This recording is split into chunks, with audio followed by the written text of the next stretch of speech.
Moscow pointedly questions whether Washington's chosen allies can really be trusted to guard Iran's most sensitive nuclear assets. As Trump leans on his blue-eyed ally, awkward questions surface over why Pakistan is absent from the real nuclear decision-making table. While Trump flirts with a Pakistan route, Vladimir Putin steps in with a bolder offer: let Russia take Iran's uranium instead. The Kremlin pointedly reminds Washington that, so far, Russia is the only major power Iran has ever trusted to remove its enriched uranium. If accepted, Moscow's offer wouldn't just store Iran's uranium, it could give Putin a veto over how Tehran's nuclear future unfolds. In a shifting nuclear standoff, Russia is now positioning itself as a potential custodian of Iran's enriched uranium, stepping into a space where US-Iran talks remain deadlocked. Rosatom's chief executive, Aleksey Likhachev, has publicly stated that Moscow is ready to once again help remove Iran's uranium stockpile from its territory, echoing the role Russia played after the 2015 nuclear deal. Aleksey Likhachev said, and I quote, "Only Russia has positive experience interacting with Iran. In 2015, at Iran's request, we already removed enriched uranium. We are ready to assist with this issue today as well." Unquote.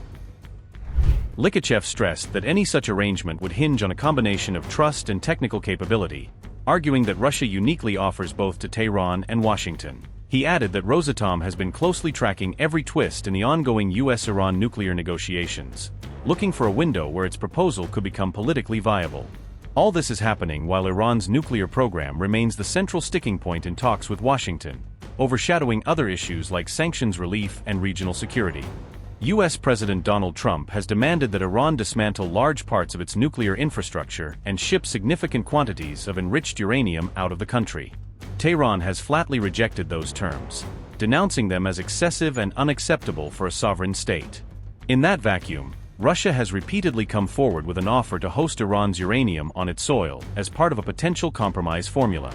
According to Kremlin briefings, however, the United States has so far declined to accept this proposal, leaving Moscow's uranium custodian offer on the table but unused.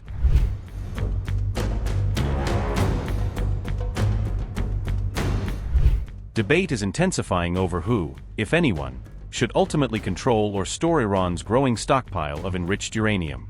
Some analysts say Moscow's proposal to take that uranium onto Russian soil is less altruism and more a bid to gain long-term strategic leverage in the nuclear standoff. Tehran, for its part, has signaled conditional openness to the idea of external storage, but has made it clear this would not happen under US control. Iranian officials have repeatedly insisted that enriched uranium will not be handed over to Washington under any circumstances, framing it as a red line of sovereignty. Instead, Iran has floated an alternative, downblending portions of its stockpile under international supervision, so the material is less close to weapons grade but remains under Iranian ownership. The International Atomic Energy Agency has estimated that Iran now holds more than 400 kilograms of uranium enriched to near weapons-grade levels, a quantity that has alarmed Western capitals. In exchange for any serious nuclear concessions, Tehran is demanding concrete sanctions relief, access to its frozen assets abroad, and binding guarantees that the United States will not walk away from a future agreement again.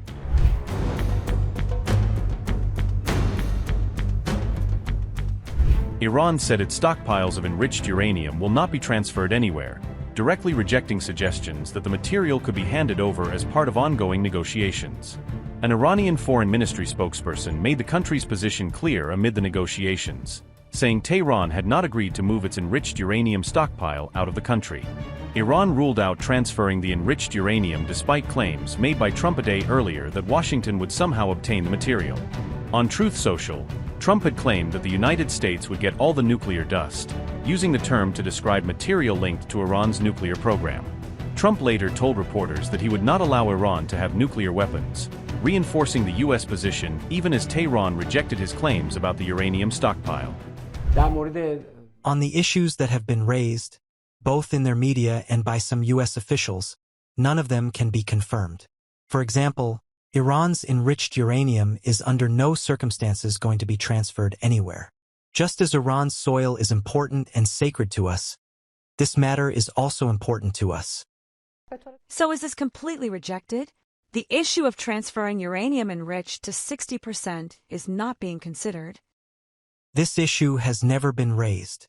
It has never been presented by us as an option that Iran's enriched uranium would be transferred to the United States. There are various options for resolving issues that are part of our nuclear program, but as I said, the transfer of Iran's enriched material to the United States has never been an option for us. Declaring that a naval blockade exists would be considered a violation of the ceasefire if it continues, and Iran will certainly take the necessary measures regarding the Strait of Hormuz. Look, it was very clear who the Iranian negotiators were. The American side was also clear. Therefore, anything stated by U.S. officials outside of that is nothing more than rhetoric.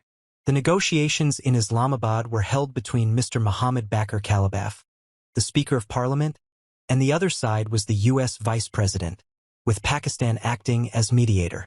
It is very clear. We had some pretty good news 20 minutes ago, but it seems to be going very well in the Middle East with Iran. We'll know over a little period of time. We're negotiating over the weekend.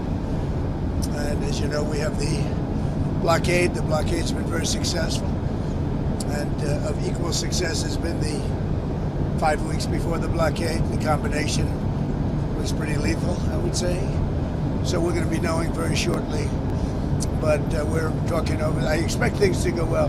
Many of these things have been negotiated and agreed to. Sir, what was the good news that you had 20 minutes ago? Having to do with Iran. Can you tell us anything about No, but you'll hear about it. What are you going to be I talking just think it's something that should happen. It's something that only makes sense to happen. And I think it will. We'll see what happens, but Sir, I think it will. Have you agreed to... You told me on the phone earlier that everything has been agreed to. You told me earlier that everything has been agreed to. Iran was saying something different. So what has been worked out in that time? They want to say something different because, you know, they have people that they have to cater to also.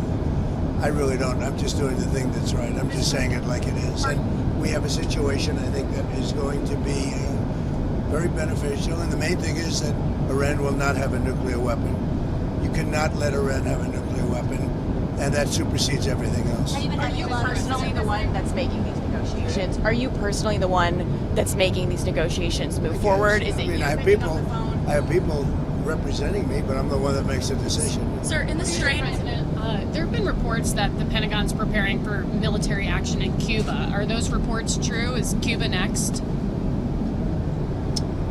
Well, it depends on what your definition of military action is. Would it look like Venezuela or Iran? It does. It depends on what your definition of military action is, as Bill Clinton would say.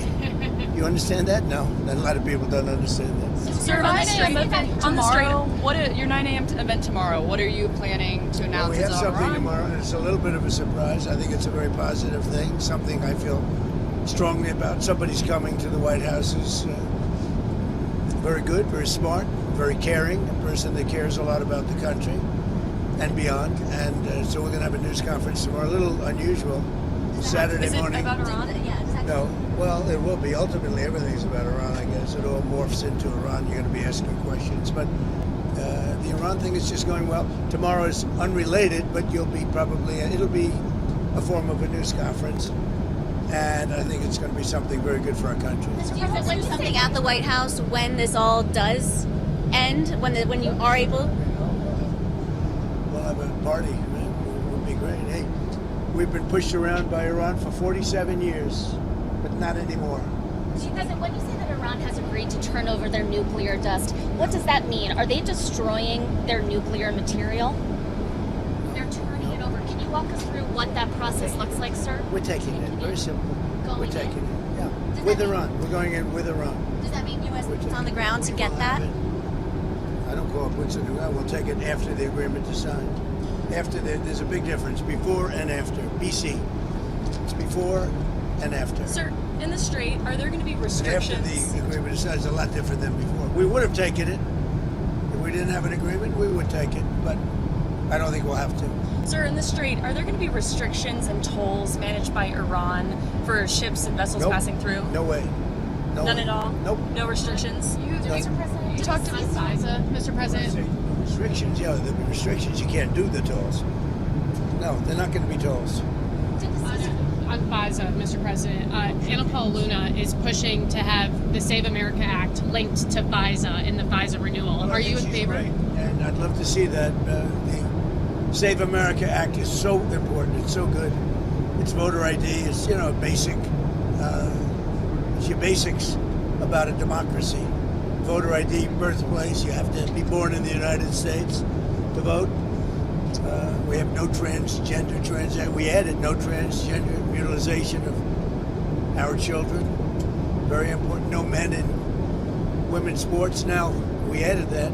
Also, we talk about the top three, and we put as the three. Three having to do with the vote. We also have no mail-in ballots other than for the military, etc. If you're sick, the military. If you're away, if you're disabled, any of those things.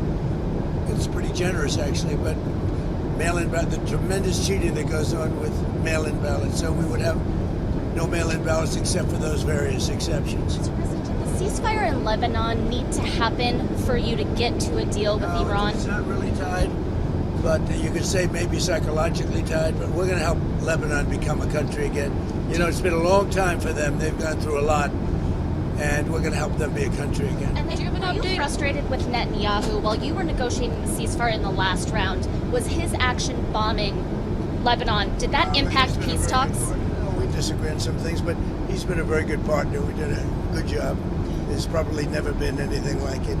He says we were the senior, and we are the senior. We're the senior to everybody. We have the greatest military in the world. I built it in the first term.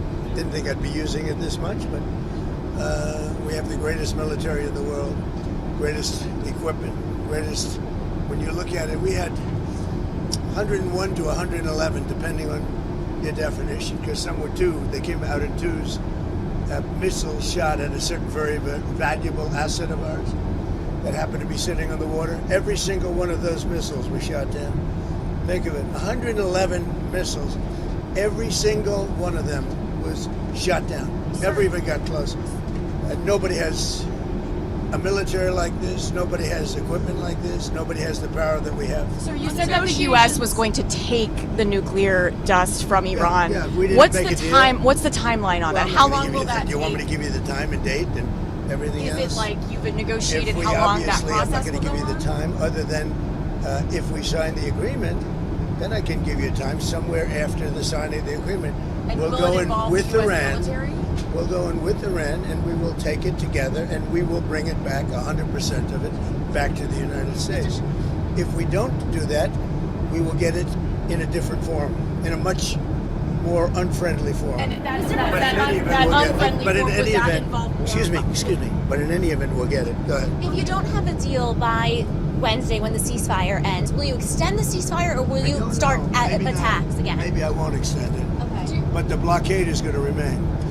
But maybe I won't extend it. So you have a blockade, and unfortunately we'll have to start dropping bombs again.